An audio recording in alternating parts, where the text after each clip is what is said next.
Hello. This is Nugget, and he was very jealous that I was sitting here without him. Today I wanted to share 3 things I learned from 3 different short films. And these are short films that I've made over the past 4 years. So let's jump into the first one, which is also my oldest short film, which also has the most views on my channel, by far. Find Your Bunch is a short film that I made about community and being compassionate.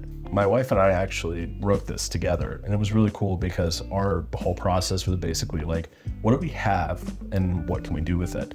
Well, we had this banana outfit from a Halloween party literally 3 years prior. So we were like, let's do something with that. But the interesting thing about the short film, and here's a link to it right here, is there's kind of 2 parts. There's the part that takes place at a coffee shop and the second part that takes place at the home. We shot the second half of it first, and it looked so good. I was looking at the footage and I was so moved by it. Jason, my friend who did the cinematography, did such a good job. I had an artistic high after this day, after we shot this. And then the next day we were shooting all the coffee shop stuff really early in the morning. Well, I was so preoccupied with how good the previous day was. I wasn't focused the next day. So the next day we get to the coffee shop and it's kind of aimless, and you can kind of tell in the beginning of the short, the characters are speaking to each other, but we can't hear them. They're pointing at things and we don't see that. There's the 180-degree rule gets broken for no reason. When I was editing the short, the stuff at the front end felt kind of flat. And I think that was just because I had been so enamored and so happy with what had been captured the day before. So tip number 1 would be keep your head in the game. Have a plan for each scene and try to maintain your focus. Don't get too excited about it. Just try to stay level-headed and in the game. But overall, I'm really happy with how that short turned out, and it's still one of the best things I've ever made. Short number 2, a couple years later, it's called Interviews. It's also on my channel. The short is basically about a woman trying to interview for a job with another woman over 3 different periods of time. And the first woman finds herself during this period of time. We shot it over the course of 2 days. We shot the short chronologically. The first 2 interviews were shot on day 1. We had a prep day the day before. And then the 3rd interview, which is the longest, but it's also the most emotional, we shot on day 2. And it's one of the bigger productions me and my wife have ever done. We had, we had 5 PAs, we had 2 cameras, we had 2 ACs. There was just a lot going on. We had grips. We had a lot of resources to manage. And I think the size of the production kind of overwhelmed us. Not in the traditional sense of we didn't know what was going on or we didn't know how to handle it. I think it was we thought we had to use all these toys for everything. So for example, the opening shot is this crazy jib dolly shot where we start, the jib starts parallel to the wall and over the character's shoulder. And we see the other main character walk into the front desk. Here's the wall, here's the wall. And the jib, the dolly moves back and the jib goes down and beside itself to end up in this shot over the top of the desk of the interviewer at Charlotte, the girl who wants to interview for the job. These kind of creative decisions took a long time to execute. What ended up happening is the meat of the scene kind of got overshadowed. I did not give enough attention to the meat of the scene, the actual performance of the scene. So it ended up looking kind of bland besides this one wild shot. Also, I chose to start the piece this way. And looking back on it, it does nothing to establish her as a character. It would have been much better to have a scene of her in the car, hyping herself up for the interview, and we start with her and then go into the layer of the bad interviewer person. But that's just something that comes with retrospect, and having done more shorts, I would have approached this short entirely differently. So I guess my second tip would be, don't focus on big technical moves, focus on the meat of the story. If you can identify in the scene what is the most important part from a performance and a story perspective, focus on that more. There's a part later in the first interview where I'm shooting Charlotte straight on and I'm shooting the interviewer profile looking a completely different direction.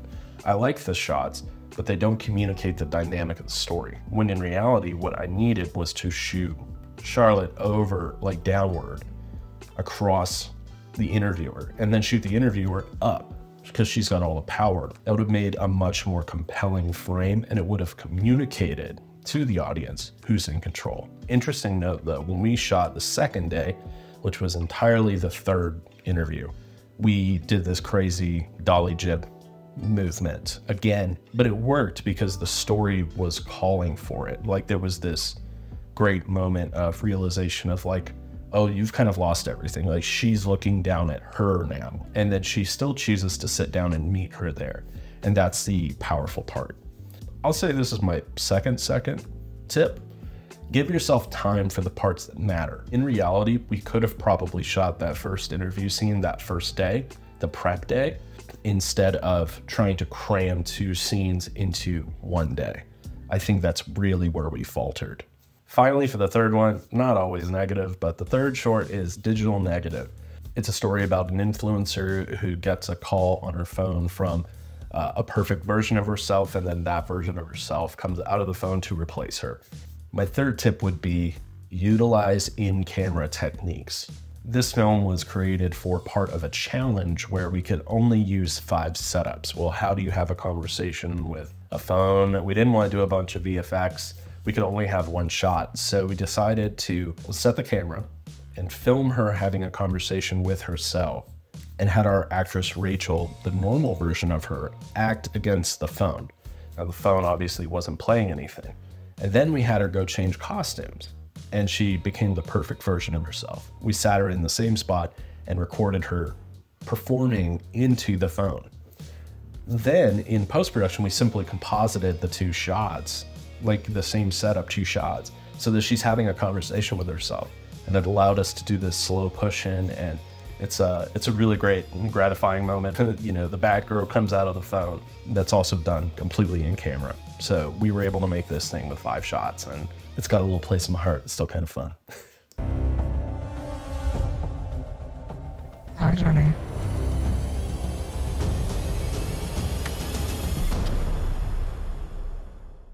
So that's the 3 tips that I have for shooting 3 different short films. Number 1 is to stay present, focus on the scene that you're doing. Don't get too excited or ahead of yourself or whatever. You don't want to miss out on making the scene that you're working on the best. Tip number 2, don't let technical movements or toys get in the way of telling the story and focusing on what actually matters, which is the performance and the story. And number 3, try to use in-camera techniques to save time and hassle and brain capacity. It's kind of hard to watch these sometimes because it's like all I can see is what I did wrong, but there's good things about them. So have a link in my description to all my short films. Check it out. I'm gonna have you run through the whole thing, and this time I'm gonna be.